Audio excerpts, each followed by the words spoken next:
the best academy. Hi everyone, welcome to Harish academy. ఈరోజు current అఫైర్స్లో భాగంగా each and every టాపిక్ని మనము డీటెయిల్గా డిస్కస్ చేసుకుందాం. ఇవాళ మన first topic, UP government world bank సపోర్ట్తో 2 ఇనిషియేటివ్స్ని లాంచ్ చేసింది.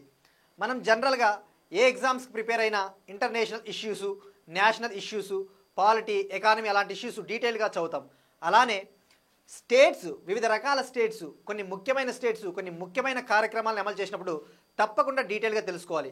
అందులోనే ఇది వరల్డ్ బ్యాంక్ సపోర్ట్తో తీసుకొచ్చిన స్కీమ్స్ కాబట్టి మనం డీటెయిల్గా తెలుసుకోవాలి. ఫర్ ఎగ్జాంపుల్, ఇటీవల చూస్తే కేరళ రాష్ట్రం భారతదేశంలోనే తొలిసారిగా వృద్ధుల కోసం ఒక కమిషన్ ఏర్పాటు చేసింది, నేషనల్ సీనియర్ సిటిజన్ కమిషన్. అది భారతదేశంలోనే తొలి రాష్ట్రంగా అవతరించింది కేరళ.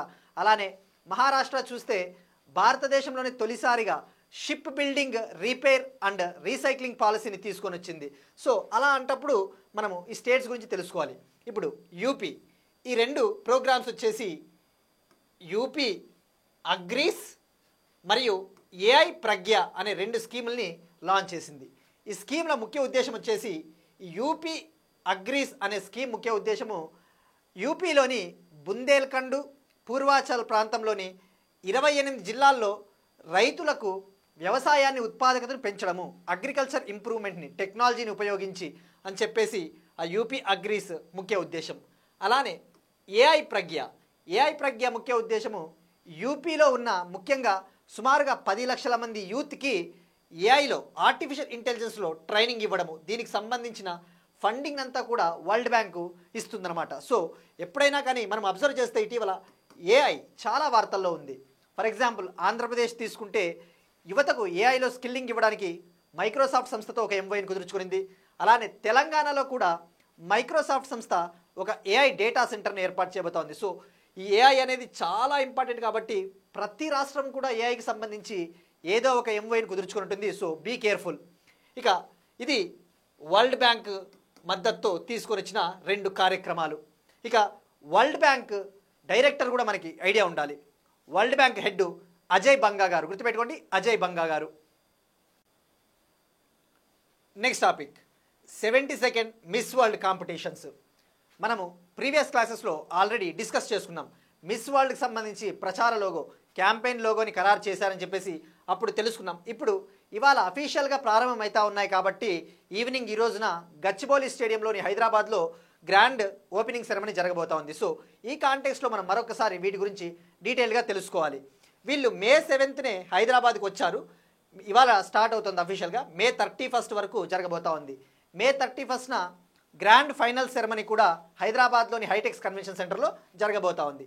ఇక మిస్ వరల్డ్ పోటీల విషయానికి వస్తే వీటిని బ్యూటీ విత్ పర్పస్ అనే స్లోగన్తో నిర్వహిస్తారు. వీటిని తొలిసారిగా 1951లో యూకేలో నిర్వహించారు. దీని హెడ్ క్వార్టర్స్ కూడా యూకే అని చెప్పవచ్చు. వీటి కోసం సపరేట్గా మిస్ వరల్డ్ ఆర్గనైజేషన్ కూడా ఉంటుంది, ఒక ఆర్గనైజేషను. ఇక భారతదేశము ఇప్పటి వరకు 2 సార్లు నిర్వహించింది. ఇప్పుడు హైదరాబాద్ సమ్మిట్తో కాకుండా గతంలో బెంగళూరు, 2024లో ముంబైలో నిర్వహించింది. ఇది ఇప్పుడు 3వసారి. ఇక హైదరాబాదు తొలిసారిగా ఆతిథ్యం ఇవ్వబోతా ఉంది ఈ పోటీలకి. ఇక దీనికి వచ్చేసి ఒక స్లోగన్, తెలంగాణ జరూర్ ఆనా అనే స్లోగన్తో నిర్వహిస్తూ ఉన్నారు. ఇక మనము ఫస్ట్ మిస్ వరల్డ్ విన్నర్ గురించి కూడా తెలుసుకోవాలి. ఫస్ట్ విన్నర్ వచ్చేసి స్వీడన్కు చెందిన కికీ హాకన్సన్. 1951లో స్వీడన్కు చెందిన కికీ హాకన్సన్ గెలుపొందారు. ఇక 71వ మిస్ వరల్డ్ పోటీలు 2024లో ముంబైలో జరిగాయి. అప్పుడు విన్నర్ వచ్చేసి చెక్ రిపబ్లిక్కు చెందిన క్రిస్టినా పిజ్జుకోవా. ఇక భారతదేశం నుంచి ఇప్పటి వరకు 6 గెలుపొందారు మిస్ వరల్డ్ టైటిల్ని. అందులో రీటా ఫరియా, ఐశ్వర్య రాయ్, డయానా హేడెన్, యుక్తాముఖి, ప్రియాంక చోప్రా, చివరగా మానుషి చిల్లర్ గెలుపొందింది. ఇది మిస్ వరల్డ్ పోటీలకు సంబంధించి. దీంట్లో సుమారుగా అఫీషియల్గా ఇవాళ అఫీషియల్ వెబ్సైట్ చూస్తే 110 దేశాల నుంచి అందాల యువతలు పాల్గొంటా ఉన్నారని చెప్పేసి కూడా ఈ వెబ్సైట్ తెలుపుతా ఉంది. ఇక ఇది మిస్ వరల్డ్ పోటీలకు సంబంధించి మనకి డీటెయిల్డ్ ఇన్ఫర్మేషన్. ఇందులో భాగంగా వీళ్ళు డిఫరెంట్ తెలంగాణలోని టూరిస్ట్ ప్లేసులని, ముఖ్యంగా చార్మినారు, యాదాద్రి భువనగిరి గుట్ట, ఇవన్నీ కూడా సందర్శించబోతా ఉన్నారు. తద్వారా తెలంగాణ టూరిజాన్ని కూడా అభివృద్ధి చేయాలని చెప్పేసి ఈ ఈవెంట్ని ఉపయోగించుకుంటా ఉన్నారు. నెక్స్ట్ వన్, ఇంటర్నేషనల్ రేస్కి సంబంధించి ఇండియా చిలీ మధ్య కాంప్రహెన్సివ్ ఎకనామిక్ పార్ట్నర్షిప్ అగ్రిమెంట్కి సంబంధించి చర్చలు మొదలయ్యాయి. కాంప్రహెన్సివ్ ఎకనామిక్ పార్ట్నర్షిప్ అగ్రిమెంట్ ఇదేంటి? ఇది ఇరు దేశాల మధ్య వాణిజ్యాన్ని, ట్రేడ్ని ఇంప్రూవ్ చేయడానికి ఒక ఒప్పందం అన్నమాట. ఇది యాక్చువల్లీ ఒక విధంగా చెప్తే ట్రేడ్ని సులభతరం చేస్తుంది. ఫర్ ఎగ్జాంపుల్ మనం ఇటీవల డిస్కస్ చేసుకున్నాం, ఇండియాకి యూకేకి ఫ్రీ ట్రేడ్ అగ్రిమెంట్ కుదిరిందని చెప్పేసి, స్వేచ్ఛా వాణిజ్య ఒప్పందము. అయితే ఈ సెపా అనేది ఫ్రీ ట్రేడ్ అగ్రిమెంట్తో పోల్చుకుంటే ఇంకా తక్కువ సులభతరం చేస్తుందన్నమాట. ఫర్ ఎగ్జాంపుల్ సెపా, ఈ కాంప్రహెన్సివ్ ఎకనామిక్ పార్ట్నర్షిప్ అగ్రిమెంట్ ఏం చేస్తుందంటే, ఇందులో ఇది కుదుర్చుకున్నట్టయితే తక్కువ గూడ్స్కి, తక్కువ వస్తువులు సేవలకు మాత్రమే టారిఫ్స్, సుంకాలు విధించరు. కానీ అదే ఫ్రీ ట్రేడ్ అగ్రిమెంట్ అయితే ఎక్కువ వస్తువులకి, సేవలకి సుంకాలు విధించరు అనమాట. అంటే ఈ సెపాతో పోల్చుకుంటే ఈ ఫ్రీ ట్రేడ్ అగ్రిమెంట్ ద్వారా వాణిజ్యం అనేది చాలా సులభతరం అవుతుంది. ఇది ఇలా లెవెల్స్ ఉంటాయి మనకి. ప్రిఫరెన్షియల్ ట్రేడ్ అగ్రిమెంట్ అని, ప్రిఫరెన్షియల్ ట్రేడ్ అగ్రిమెంట్. ఈ ప్రిఫరెన్షియల్ ట్రేడ్ అగ్రిమెంట్ అనేది ఇంకా తక్కువ గూడ్స్కి, సేవలకి సుంకాలు విధించడం జరుగుతుంది. ఈ ప్రిఫరెన్షియల్ ట్రేడ్ అగ్రిమెంట్ భారతదేశానికి, చిలీకి గతంలోనే కుదిరింది.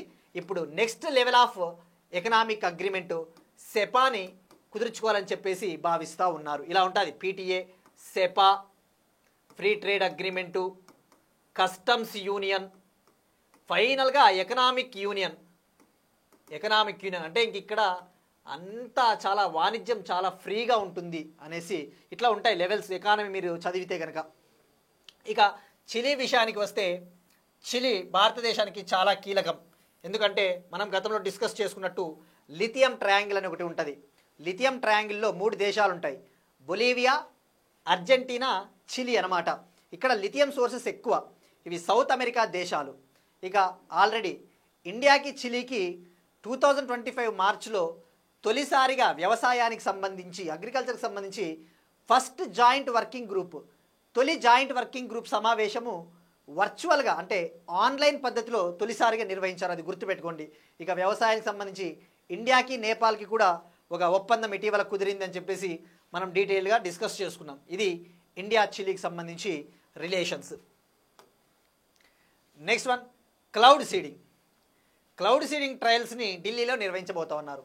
మనందరికీ తెలుసు, ఢిల్లీ అనేది ఎయిర్ పొల్యూషన్తో ఎక్కువగా బాధపడతా ఉన్న నగరం. దీనికి కారణాలు వచ్చేసి ఫైర్ క్రాకర్స్ కావచ్చు, లేదంటే స్టబుల్ బర్నింగ్. ఢిల్లీ పరిసర ప్రాంతాల్లో స్టబుల్ బర్నింగ్ ఎక్కువగా ఉంటుందన్నమాట. ఇటీవలే సుప్రీంకోర్టు కూడా చెప్పింది, నేషనల్ క్యాపిటల్ రీజన్ పరిసర ప్రాంతాల్లోని రాజస్థాన్, యూపీ, హర్యానాలకి ఆర్డర్స్ కూడా జారీ చేసింది, ఫైర్ క్రాకర్స్ని కంప్లీట్గా బ్యాన్ చేయమని చెప్పేసి. సో ఇప్పుడు ఈ ఎయిర్ పొల్యూషన్ని అరికట్టడానికి 5 క్లౌడ్ సీడింగ్ ట్రయల్స్ని నిర్వహించబోతా ఉన్నారు. ఇక్కడ క్లౌడ్ సీడింగ్ తెలుసుకోవాలి, మనకి చాలా ఇంపార్టెంట్. మీరు చూస్తూ ఉంటారు క్లౌడ్ సీడింగ్ అంటే ఆర్టిఫిషియల్ రెయిన్ని కురిపించే ఒక ప్రక్రియ అని చెప్పవచ్చు. ఇందులో ఏం చేస్తారంటే, మనకి మామూలుగా వర్షాలు పడకపోయినప్పుడు ఏం చేస్తాము, ఆర్టిఫిషియల్గా కురిపిస్తాం. ఇక్కడ ఈ ఇమేజ్లో చూపిస్తున్నట్టు ఎయిర్ క్రాఫ్ట్స్ ద్వారా, డ్రోన్ల ద్వారా సిల్వర్ అయోడైడ్ మరియు మిగతా రకాల కొన్ని కెమికల్స్ని ఏం చేస్తారంటే వాతావరణంలోకి చల్లిపిస్తారు.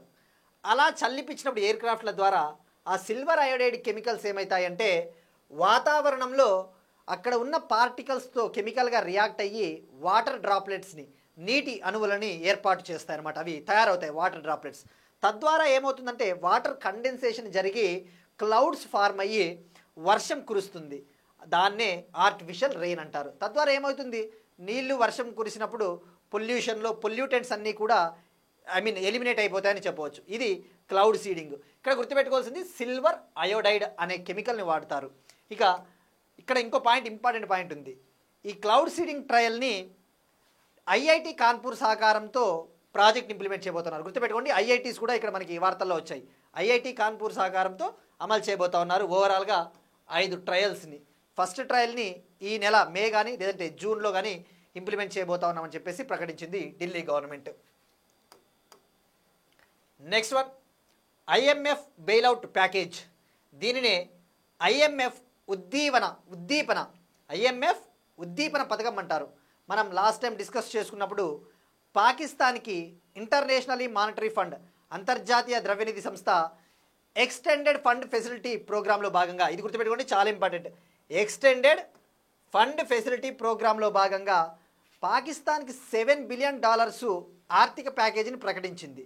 ఇప్పుడు సుమారుగా $2.3 బిలియన్ అప్రూవ్ చేయాలని చెప్పేసి నిన్న ఓటింగ్ జరిగింది. $2.3 బిలియన్ పాకిస్తాన్కి ఇవ్వాలని చెప్పేసి. అయితే ఈ ఓటింగ్లో భారతదేశం పాల్గొనలేదు. వాళ్ళు ఉగ్రవాదానికి సపోర్ట్ చేస్తూ ఉన్నారు, మీరు ఇస్తా ఉన్న నిధులు పాకిస్తాన్ సరిగ్గా వాడటం లేదు, టెర్రర్ ఉగ్రవాదానికి ఆ నిధులను వాడుతూ ఉన్నారు, మీరు ఇక ఇవ్వవద్దని చెప్పేసి కూడా ఐఎంఎఫ్కి భారత్ కోరిందనమాట. అందుకు నిరసనగా భారతదేశం ఓటింగ్లో పాల్గొనలేదు. ఇక్కడ తెలుసుకోవాల్సింది ఐఎంఎఫ్స్ ఎక్స్టెండెడ్ ఫండ్ ఫెసిలిటీ ప్రోగ్రామ్ ఎవరిది అంటే ఐఎంఎఫ్ది. ఇక ఐఎంఎఫ్ గురించి డీటెయిల్గా రీసెంట్గానే తెలుసుకున్నాము. భారతదేశం నుంచి తాత్కాలిక ఎగ్జిక్యూటివ్ డైరెక్టర్గా పరమేశ్వరన్ అయ్యర్ గారిని నామినేట్ చేశారు. ఇక ఐఎంఎఫ్లో రెండు ఉంటాయి, బోర్డ్ ఆఫ్ గవర్నర్సు, ఎగ్జిక్యూటివ్ బోర్డ్ అనేసి. బోర్డ్ ఆఫ్ గవర్నర్స్లో అత్యధిక పవర్స్ ఉంటాయి. ఇక అన్ని పవర్స్ కూడా బోర్డ్ ఆఫ్ గవర్నర్స్లో ఉంటాయి. ఈ ఎగ్జిక్యూటివ్ బోర్డులో 25 మంది ఎగ్జిక్యూటివ్ డైరెక్టర్లు ఉంటారు. ఇవి రోజువారీ కార్యకలాపాలను చూసే బాధ్యత ఈ ఎగ్జిక్యూటివ్ బోర్డు తీసుకుంటుందని చెప్పేసి కూడా మనము డీటెయిల్డ్గా ఐఎంఎఫ్ గురించి తెలుసుకున్నాం. నెక్స్ట్ వన్, ఒక అవార్డుకి సంబంధించి ఇప్పుడు మిస్ వరల్డ్ పోటీలు జరుగుతూ ఉన్నాయి కదా. ఈ మిస్ వరల్డ్ పోటీలు జరుగుతూ ఉన్న సందర్భంగా miss world organisation Bollywood actor, Indian Bollywood actor Sonu Sood గారికి హ్యుమానిటేరియన్ అవార్డు, మానవతావాద అవార్డుని ఇవ్వబోతా ఉంది. దీనికి కారణం ఈయన కోవిడ్ టైంలో, కరోనా టైంలో చేసిన సేవలకు గాను, ప్రజలకు చేసిన సేవలకు గాను ఈ గుర్తింపును ఇచ్చారనమాట. ఇక్కడ గుర్తుపెట్టుకోవాల్సింది, హ్యుమానిటేరియన్ అవార్డుని మిస్ వరల్డ్ ఆర్గనైజేషన్ ఎవరికి ఇచ్చిందంటే Sonu Sood. Next one, gaming మరియు ఈ స్పోర్ట్స్ను ప్రోత్సహించడానికి game developers association of India మరియు సర్వీసెస్ ఎక్స్పోర్ట్ ప్రమోషన్ కౌన్సిల్ మధ్య ఒక ఒప్పందం. ఇటీవలే వేవ్స్ సమ్మిట్ గురించి తెలుసుకున్నాం మనము. వరల్డ్లోనే మొట్టమొదటి world audio visual and entertainment summit ముంబైలో జరిగింది అని చెప్పేసి డీటెయిల్గా తెలుసుకున్నాం. ఇది ఎంటర్టైన్మెంట్ రంగానికి సంబంధించిన ఫస్ట్ సమ్మిట్. ఆ సమ్మిట్ ముగిసిన తర్వాత ఒక ఎంఓయూ కుదిరిందనమాట. ఈ గేమ్ డెవలపర్స్ అసోసియేషన్ ఆఫ్ ఇండియాకి, సర్వీసెస్ ఎక్స్పోర్ట్ ప్రమోషన్ కౌన్సిల్కి. ఈ ఎంఓయూ ముఖ్య ఉద్దేశము ఇండియాలో గేమింగ్ సెక్టార్ని, గేమ్స్ని, ఆన్లైన్ గేమ్స్ని, ఈ స్పోర్ట్స్, ఎలక్ట్రానిక్ స్పోర్ట్స్ని ప్రమోట్ చేయాలి, అభివృద్ధి చేయాలని చెప్పేసి ఒక ఒప్పందం కుదిరింది. ఇది సర్వీసెస్ ఎక్స్పోర్ట్ ప్రమోషన్ కౌన్సిల్ అనేది మినిస్ట్రీ ఆఫ్ కామర్స్ మంత్రిత్వ శాఖ కింద ఉంటుందన్నమాట. ఇది సేవల ఎగుమతుల్ని ప్రోత్సహిస్తుంది.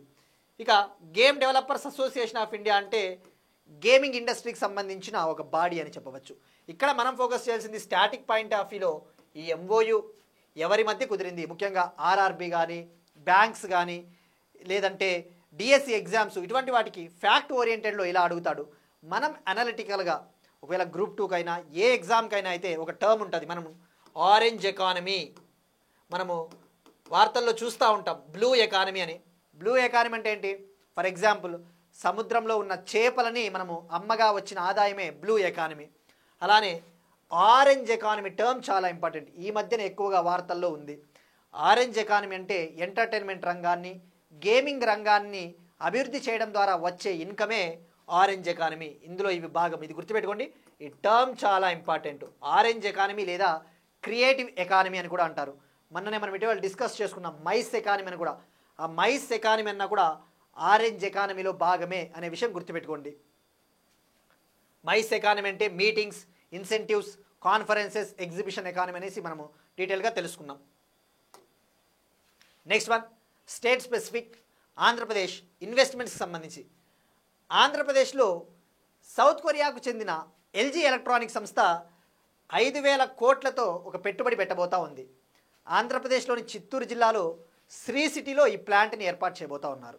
ఇక ఎల్జీ ఎలక్ట్రానిక్స్ అంటే మనం చూస్తూ ఉంటాం ఇండ్లల్లో వాషింగ్ మెషిన్స్, రెఫ్రిజిరేటర్స్ అమ్మే కంపెనీనే ఎల్జీ ఎలక్ట్రానిక్స్. ఈ ఎల్జీ ఎలక్ట్రానిక్స్కి ఇది భారతదేశంలో 3వ ప్లాంటు, సౌత్ ఇండియాలో అత్యంత లార్జెస్ట్ ఇన్వెస్ట్మెంట్ ఎల్జీ ఎలక్ట్రానిక్స్కి. సో ఇక్కడ గుర్తుపెట్టుకోవాల్సింది శ్రీ సిటీ చిత్తూరు జిల్లాలో ఏర్పాటు చేస్తూ ఉన్నారు. Next one, US military to start kicking out transgender troops next month. USA మిలిటరీలో ట్రాన్స్జెండర్స్ని ఉండకూడదు, ట్రాన్స్జెండర్స్ని తొలగించాలని చెప్పేసి నిర్ణయం తీసుకుంది. నెక్స్ట్ మంత్ నుంచి ఎవరైతే ఇప్పుడు అమెరికా ఆర్మీలో ఎవరైతే ట్రాన్స్జెండర్లు ఉన్నారో వాళ్ళని తొలగించాలని చెప్పేసి నిర్ణయం తీసుకుంది. ఇటీవల చూస్తే హంగరీ బుడాపెస్ట్ ప్రైడ్ అనే ఈవెంట్ని, ఎల్జీబీటీక్యూ రైట్స్కి సంబంధించి ఒక ఈవెంట్ని బ్యాన్ చేసింది. అలానే వేల్స్, ఇంగ్లాండ్కు చెందిన వేల్స్ క్రికెట్ బోర్డు మహిళల క్రికెట్లో ట్రాన్స్ ఉమెన్ని, ట్రాన్స్జెండర్ని అలో చేయకూడదని చెప్పేసి కూడా నిర్ణయం తీసుకుంది. ఇప్పుడు అమెరికా కూడా దీనికి సంబంధించి విషయాలు పెంటాగన్ సంస్థ, అమెరికా రక్షణ సంస్థ, గుర్తుపెట్టుకోండి. పెంటాగన్ అంటే ఏ దేశానికి చెందిందని కూడా అడగవచ్చు. పెంటాగన్ అంటే అమెరికాకు చెందిన రక్షణ సంస్థ వెల్లడించింది. యాక్చువల్లీ ట్రంప్ నిర్ణయం ఇది. ట్రంప్ అడ్మినిస్ట్రేషన్ వచ్చిన తర్వాత దీన్ని అమెరికా సుప్రీంకోర్టు కూడా సమర్థించింది. ఇక ట్రాన్స్జెండర్స్ విషయానికి వస్తే ఇండియాలో ఒక ఇంపార్టెంట్ సెక్షన్ ఉంటుంది, సెక్షన్ 377. Section 377 of IPC. దీన్ని 2018లో సుప్రీంకోర్టు డీక్రిమినలైజ్ చేసింది.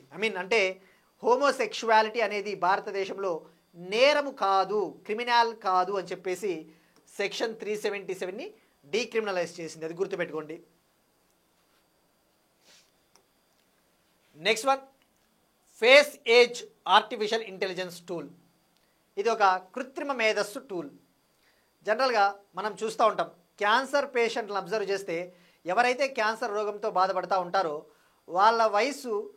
వాళ్ళ సాధారణ వయసు కన్నా కూడా కొంత ఎక్కువ వయసు ఉన్నట్టే కనబడతారు. ఎందుకంటే ఆ క్యాన్సర్ వల్ల బాధపడుతూ ఉంటారు కాబట్టి. ఫర్ ఎగ్జాంపుల్, ఈ ఇమేజ్ చూస్తే ఒక అతనికి 66 ఏళ్ళు ఉన్నా కానీ 90 ఏళ్ళు ఉన్నట్టు చూపిస్తుంది అనమాట. ఎందుకంటే అది ఆ క్యాన్సర్తో అతను బాధపడుతూ ఉన్నాడు కాబట్టి. సో ఈ ఫేస్ ఏజ్ ఏఐ టూల్ని ఉపయోగించి క్యాన్సర్ పేషెంట్ల యొక్క అసలు వయసుని తెలుసుకోవచ్చు అనమాట. క్యాన్సర్ పేషెంట్ల అసలు వయసు ఎంత, వాళ్ళ ఎన్నేళ్ళు బతుకుతారు అన్నట్టుగా కూడా తెలుసుకోవచ్చు ఫేస్ ఏజ్ ఏఐ టూల్. దీనికి సంబంధించి వివరాలు ది ల్యాన్సెట్ మెడికల్ జర్నల్, ఒక మెడికల్ జర్నల్ పేరు ఉంటుంది. ల్యాన్సెట్ అంటే మెడికల్ జర్నల్లో ప్రచురితమయ్యాయి ఈ ఫైండింగ్స్ అన్నీ కూడా. మీకు ఇక్కడ అబ్జర్వ్ చేస్తే ఇన్పుట్ క్యాన్సర్తో బాధపడుతూ ఉన్న పేషెంట్ల ఫోటోని తీసి డీప్ లెర్నింగ్, మెషిన్ లెర్నింగ్ని ఉపయోగించి అనలైజ్ చేస్తే అతని ఏజ్ 66 ఏళ్ళే అని మాత్రం 66 ఏళ్ళే అని తేలింది. యాక్చువల్లీ 92 ఏళ్ళ మాదిరి కనబడుతూ ఉన్నాడు, కానీ అసలు వయసు 66 అని చెప్పేసి కనుగొన్నారు. ఇక్కడ గుర్తుపెట్టుకోవాల్సింది ఫేస్ ఏజ్ ఏఐ టూల్. ఇప్పుడు ఒక క్వశ్చన్ చూద్దాం. ఐఐటీస్కి సంబంధించి అట్ ద సేమ్ టైం భారతదేశపు అతిపెద్ద సైన్స్ ఫెస్టివల్కి లింకింగ్ అనమాట. భారతదేశంలో అతిపెద్ద సైన్స్ వేడుక అయిన India International Science festival 2024 November 30 నుంచి డిసెంబర్ 3, 2024 వరకు ఐఐటిలో జరిగింది. IIT Kanpur, IIT Delhi, IIT Madras, IIT Guwahati. ఇది 6 months బ్యాక్ కరెంట్ అఫైర్. మీరు కనుక ఫాలో అవుతూ ఉంటే ఇది ఐడియా ఉంటుంది. ఇక ఇండియా ఇంటర్నేషనల్ సైన్స్ ఫెస్టివల్ చాలా ఇంపార్టెంట్. మీకు ఇక్కడ ఒక ఐఐటిని మీరు అబ్జర్వ్ చేస్తే, ఐఐటిని మీకు ఈ 4 ఆప్షన్లో ఒక ఆప్షన్ని మీకు ఎలిమినేట్ కూడా చేస్తా, ఎందుకంటే మీకు ఇంకాస్త ఆన్సర్ సులువుగా చేయడానికి. India International Science Festival first edition, తొలి ఎడిషన్ 2015లో ఐఐటి ఢిల్లీలో జరిగింది కాబట్టి ఇది కాదని మీకు అర్థమైపోతుంది. అంటే ఇది కాదు. సో నేను ఇప్పుడు మీకు 3 ఆప్షన్లే ఇస్తున్నా, ట్రై చేయండి. So probability 1/3. ఇక నిన్నటి క్వశ్చన్ విషయానికి వస్తే మనము స్పేడెక్స్ మిషన్ గురించి అడిగాం. స్పేడెక్స్ మిషన్ని ఏ పిఎస్ఎల్వి వెహికల్ ద్వారా ప్రయోగించారు అంటే దానికి పిఎస్ఎల్వి C60. స్పేడెక్స్ మిషన్కి ఇంకొక ప్రాముఖ్యత కూడా ఉంది.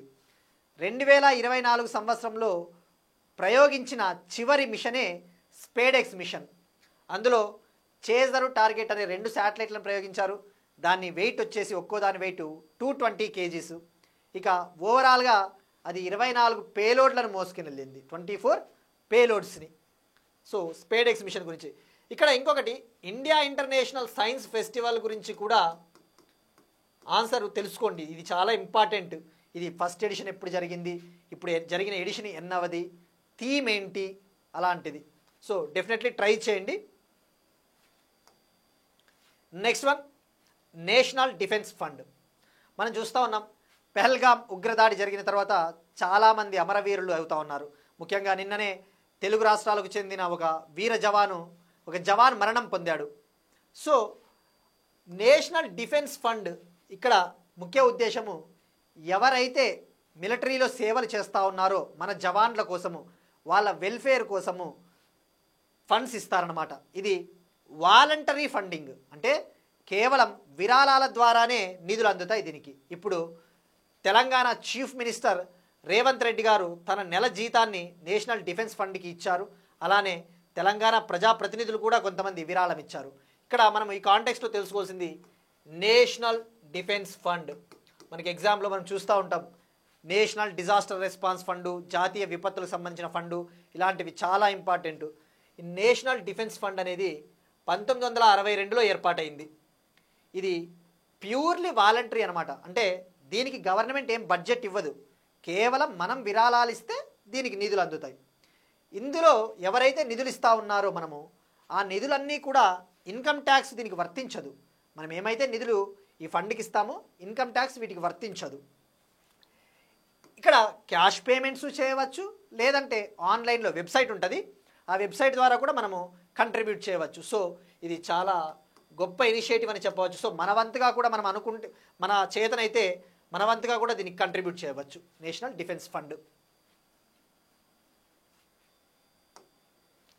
నెక్స్ట్ వన్ టెక్నాలజీకి సంబంధించి, ఫినాన్షియల్ టెక్నాలజీకి సంబంధించి ఒక ఫ్యాక్ట్ ఓరియంటెడ్.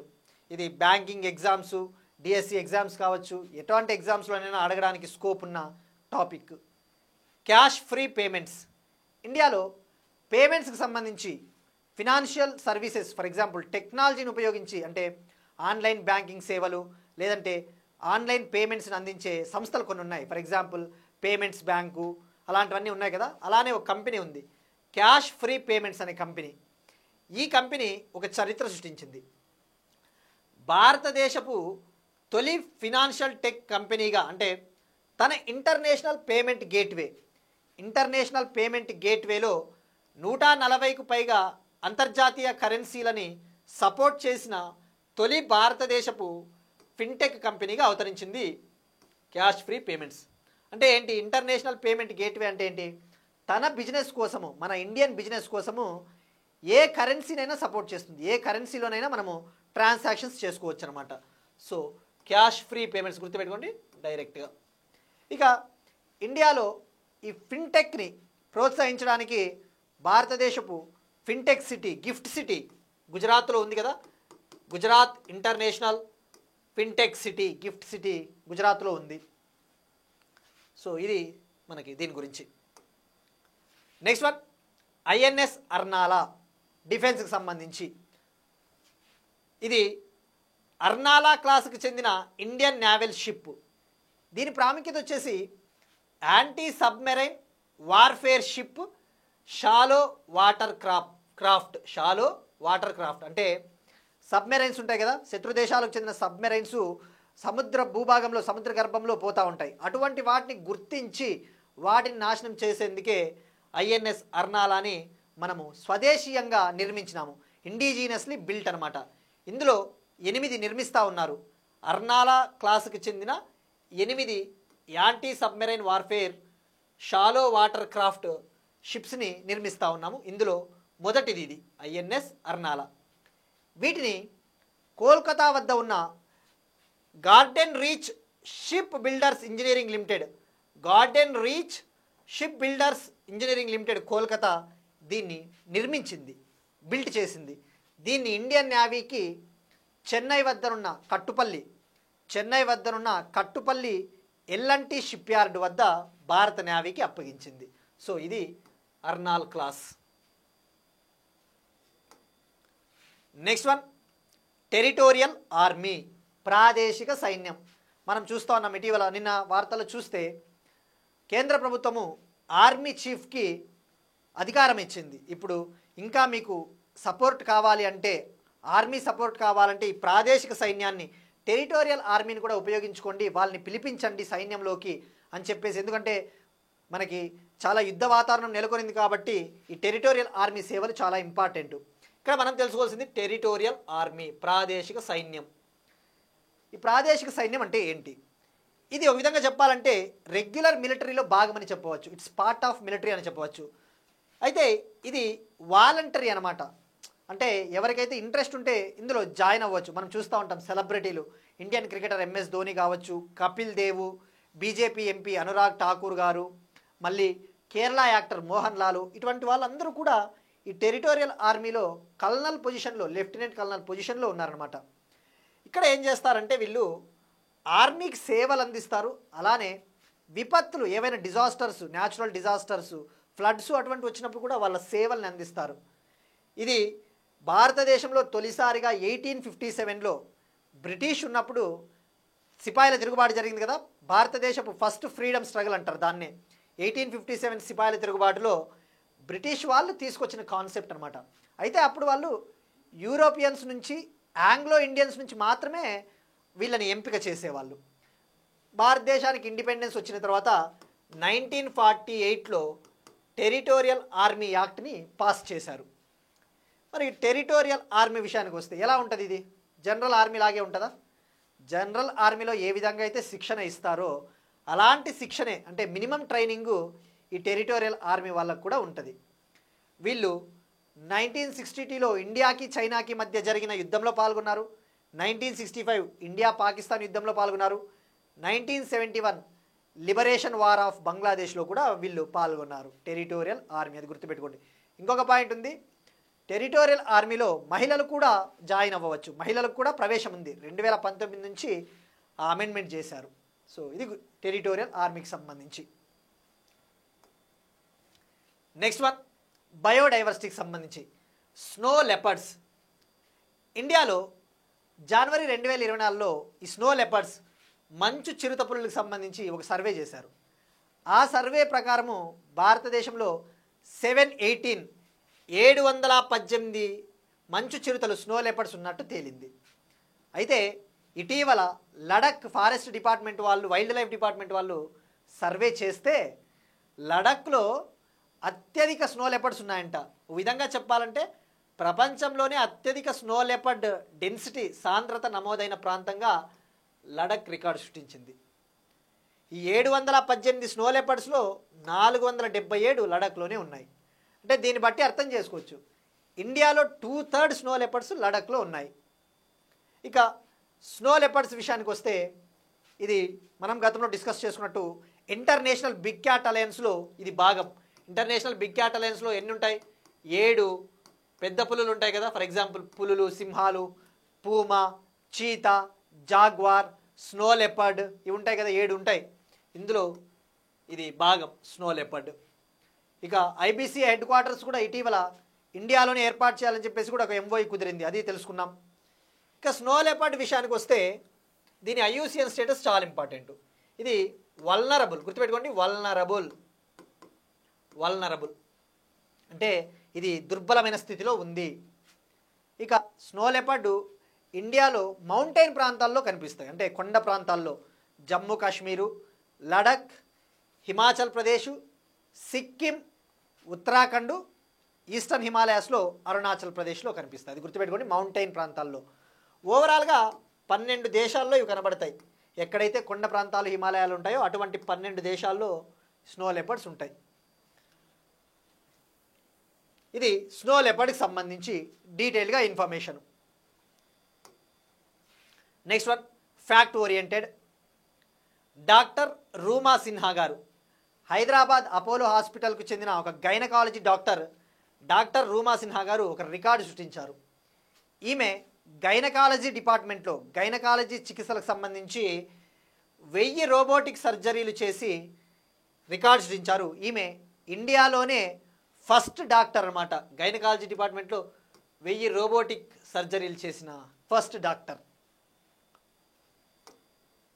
నెక్స్ట్ వన్, ఒక బుక్కి సంబంధించి జనతా కీ కహానీ మేరీ ఆత్మకథ.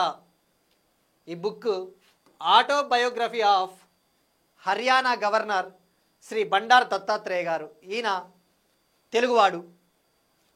ఇప్పుడు ఈయన ఆత్మకథని న్యూఢిల్లీలో లాంచ్ చేశారు. దీనికి వైస్ ప్రెసిడెంట్ జగదీప్ ధంకర్ గారు అటెండ్ అయ్యి లాంచ్ చేశారు న్యూఢిల్లీలో. సో గుర్తుపెట్టుకోండి, బుక్ పేరు చాలా ఇంపార్టెంట్. ఎవరి ఆటోబయోగ్రఫీ అంటే జనతాకి కహాని మేరీ ఆత్మకథ. ఒక చిన్న క్వశ్చన్ బుక్కి సంబంధించి మనం ఆల్రెడీ డిస్కస్ చేసినదే. లియో అనే బుక్ ఏ ఐపీఎల్ టీంకి సంబంధించినది, ఏ ఐపీఎల్ క్రికెట్ టీంకి సంబంధించినది మనం డిస్కస్ చేసాం. Option A Royal Challengers Bengaluru, option 2 Sunrisers Hyderabad, option C Chennai Super Kings, option D Delhi Capitals. ఈ 4లో ఏదో ట్రై చేయండి.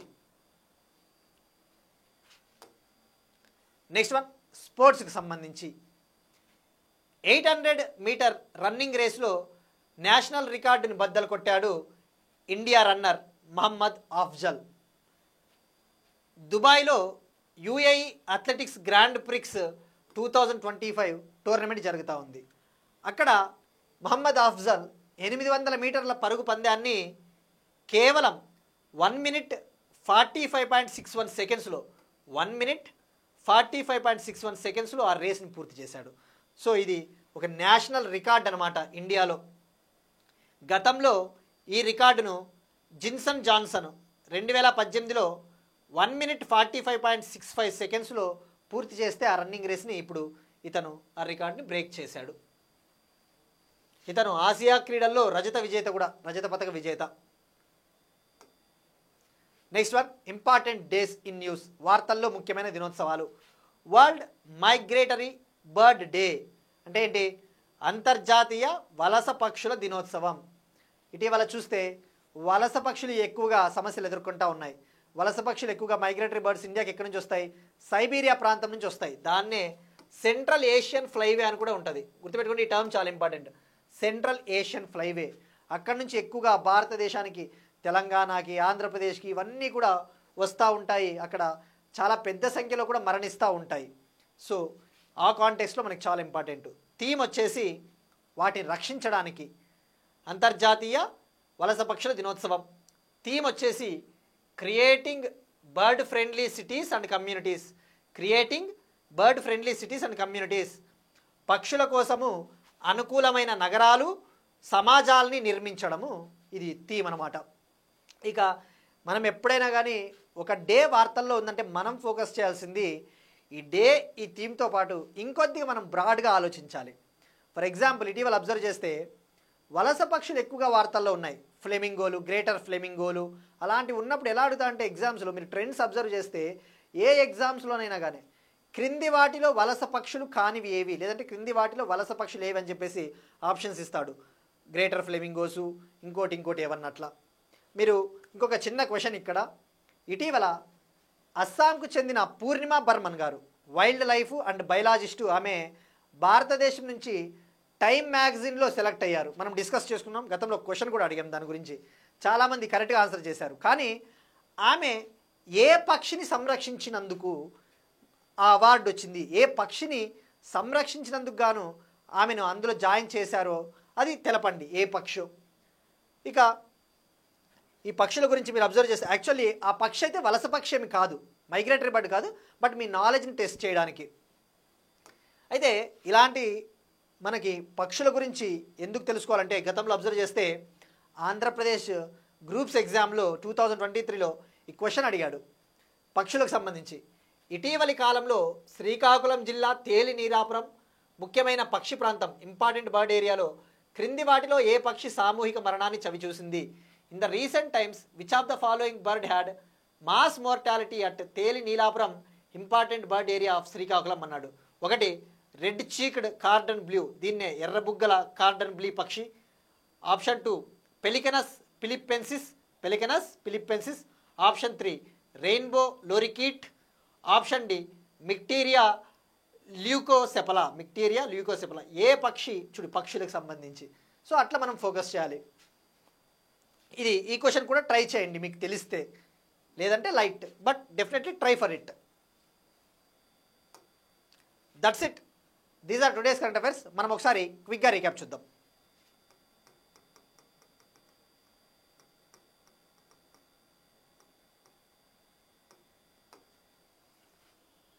యూపీ అగ్రీస్ మరియు AI Pragya scheme. UP 72nd Miss World competition. India Chile relations, cloud seeding trials in New Delhi,